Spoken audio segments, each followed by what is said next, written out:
لو كنت مبتدئ في مجال التداول يبقى الفيديو ده ليك انت.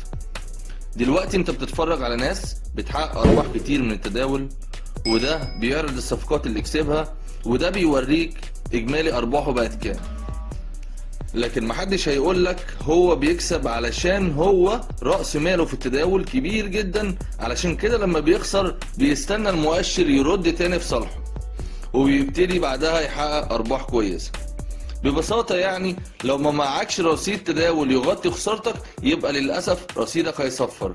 نفترض حضرتك عملت ايداع بمبلغ 20 دولار وخدت صفقة في اتجاه الصعود وللأسف خذلتك وخدت اتجاه الهبوط. لو خسارتك عدت ال 20 دولار اللي في رصيدك يبقى رصيدك هيصفر حتى لو بعدها بثانية خد اتجاه الصعود مرة تانية.